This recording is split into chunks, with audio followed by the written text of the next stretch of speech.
Ça fait longtemps, ça fait des mois et des mois que j'écris dans mes éditoriaux et que je demande où sont passés les contenus des téléphones de M. Martinez Zogo. 2 téléphones. Il y a 3 semaines déjà, je l'avais encore écrit. Où sont passés les téléphones de Martinez Zogo? Aujourd'hui, on en apprend des choses. À titre d'éditorial ce matin, je vais partager avec vous l'extrait punch d'un activiste des réseaux sociaux, journaliste de formation. Il écrit ceci. Le juge d'instruction Sikati a découvert dans les téléphones de Martinez Zogo que le journaliste était un proche de Martin Savom et que Justin Danoué, le principal suspect, et Savom se connaissent très bien. Qu'est-ce que tout cela implique? En tout cas, c'est l'un des épisodes à la fois le plus stupéfiant de l'enquête sur l'affaire Martinez Zogo, mais également l'un des plus déterminants. En réalité, c'est par un hasard que le juge d'instruction Sikati 2, Kwamo Florent, est remonté jusqu'à Martin Stéphane Savom, maire de Bibé et proche ami de Ferdinand Gongo, le secrétaire général de la présidence de la République. Tout est parti de la transmission des pièces du dossier au tribunal militaire en date du 3 mars 2023. Le volumineux dossier est constitué de l'ensemble de matériel que les enquêteurs ont utilisé pour parvenir au rapport d'enquête préliminaire qui par la suite a conduit à la mise en détention provisoire de Maxime Ekoeko et Jean-Pierre Amougou Belinga le 4 mars 2023. Quand le juge Sikati 2 Kwamo Florent arrive, il constate qu'il manque plusieurs pièces au dossier. Par exemple, la voiture de Martinez Zogo et davantage les 2 téléphones du journaliste assassiné. Or, dans le dossier, comme vous pouvez le voir, figurent les expertises sur les téléphones d'Amougou Belinga, Maxime Ekoeko, Bruno Bidjan et Tounzi Soe ou encore celui de Justin Danoué. Or, remarquez que sur la liste des documents, aucun élément sur les téléphones de Martinez Zogo.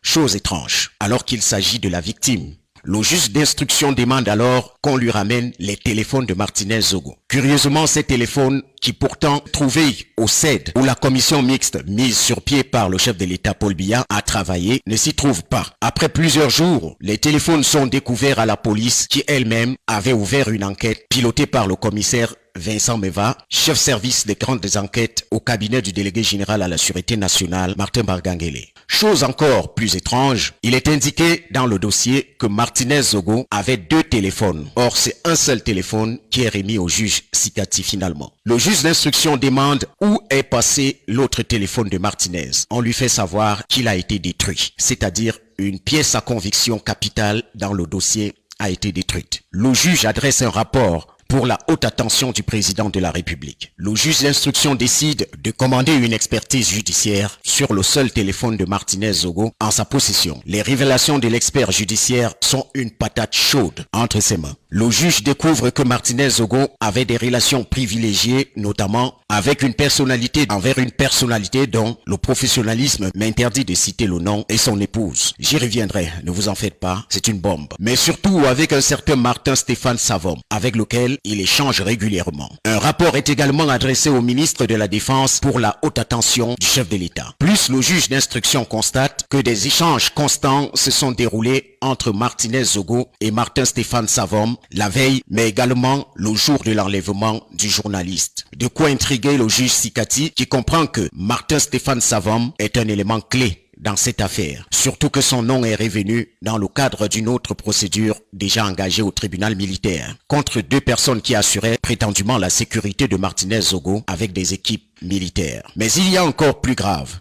L'expertise judiciaire commandée également sur le téléphone de Justin Danoué établit qu'il entretient à son tour des relations très fréquentes avec Martin Stéphane Savom. Plus encore, il y a un coup de fil qui a été passé par Justin Danoué à un proche de Martin Savom à la présidence de la République. La piste est très grosse pour la laisser tomber. Le juge Sikati 2 décide de faire basculer l'enquête et d'entendre Martin Stéphane Savom, dont l'épouse, comme par hasard, est en service à la DGRE, plus précisément à la direction des opérations, tout comme Justin Danoué. Madame, Monsieur, chers auditeurs, je tenais à partager ce tweet avec vous afin de vous montrer que ce que je dis depuis des mois, depuis des semaines, est fondamental, vrai et cohérent. L'essentiel de ce que contient ce tweet va en droite ligne de ce que je vous disais, notamment qu'il fallait entendre 2 personnages clés à la présidence de la République. Eh bien, mesdames et messieurs, nous y voilà. Nous y voilà. Félicitations donc au juge Sikati qui a pris le taureau par les cornes et l'enquête a bondi d'un coup. Nous y reviendrons. Nous y reviendrons. Allez. À très bientôt. À très bientôt.